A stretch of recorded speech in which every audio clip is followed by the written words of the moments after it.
Keith Thurman versus Shawn Porter was this weekend. Very good matchup in the welterweight division. It was for the WBA welterweight title. Um, it was a good match. A very, very exciting match. Especially, two high quality operators, and I was looking forward to it, and it definitely lived up to the expectation. Much more so than Martin Murray, George Groves. So yeah. On that note, very very good fight. They're saying one of the fights of the year. Potentially it could be up there, but for me, Orlando Salido versus Francisco Vargas was probably fight of the year for me. Well, especially so far. So I'm gonna go with that as my fight of the year. Um, what I think of the scoring? I've been asked by a few people, my cousin and a few boxing aficionados, and a few people on Twitter. So I'm gonna put it out there. I don't think it's gonna be the most popular of decisions, but I think, and I still think, I've watched the fight twice after I watched it after the original broadcast. So I've watched it in total three times, and I still think Shawn Porter won the fight. Um, I gave it to him 7-5. Um, I'd have to go on my scorecard. I probably can go on it now. I did write it down, so I will put my scorecard out for you guys. And but but the main thing is I can understand why Keith Thurman was given the win, and for me it was he had the crisper, cleaner work. But for me, in the close rounds, he was getting outworked, and I know Porter has that ugly sort of style, but you know he was still outworking Thurman, and Thurman said, he was smothering his own work, but I don't think so. Loads of those punches that Porter was trying to land, they did land, and for me, it was really, he really took the fight by the scruff of its neck. Whether or not people will say you have to take the belt from the champion's backyard, or you have to steal the sorry, not steal, you have to really like emphatically take the belt from the champion. That's another story, I guess. But for me, a win's a win at the end of the day sometimes, and Shawn Porter definitely won this fight for me.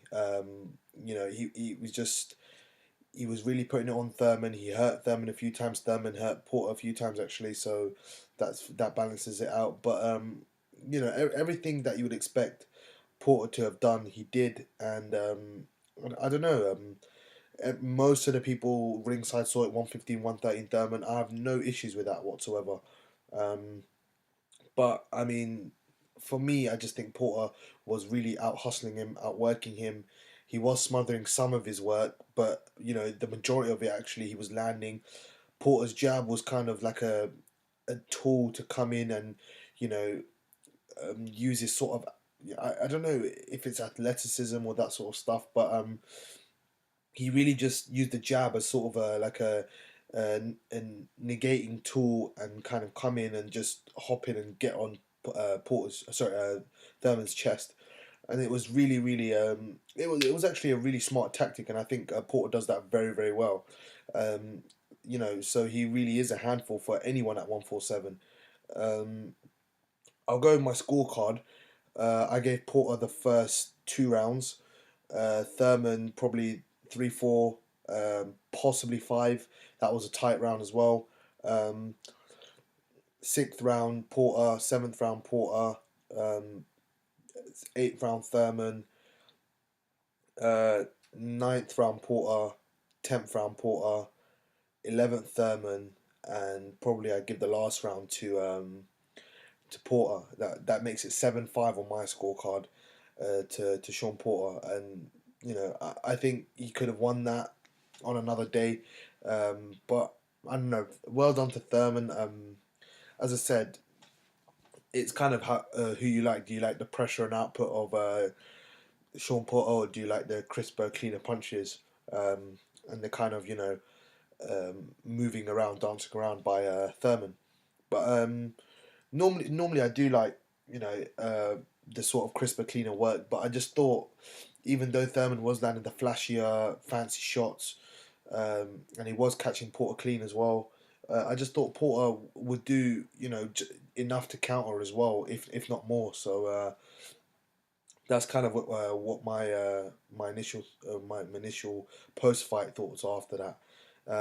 Probably even extended post fight thoughts. I would think the same after watching it. As I said, 3 times. Probably watch it again, and a round or two I could possibly give Thurman, but then that sort of round I could give a tight round to Thurman. I could probably give another tight round to Porter, which would probably level it out to 7-5 for Porter for me again. But as I said, I think that it was a very, very good fight, uh, high quality stuff, and I'd love to see it again. They're talking of a rematch, but I'd love to see it again. After the post fight interview, they mentioned a rematch, so hopefully, yeah. But Danny Garcia has been mentioned by Keith Thurman. I'd love to see that fight. I think Keith Thurman, you know, he's very good in his own right, but Danny Garcia is also very good. I think he's one of those guys that look very, very beatable, but I think his timing and accuracy is very underrated. And I think for me, Danny Garcia gives Kell Brook a much tougher night's work than Keith Thurman. That's just my honest opinion. Me and my cousin were going back and forth on it, but I do think uh, Thurman is an easier night's work for Brook. Not saying they're both easy or they're both tough, but I think Kell Brook can deal with Thurman a bit better than he could deal with Danny Garcia. I still would expect Brook to beat both of them, but as I said, Garcia will probably be slightly tougher than Keith Thurman.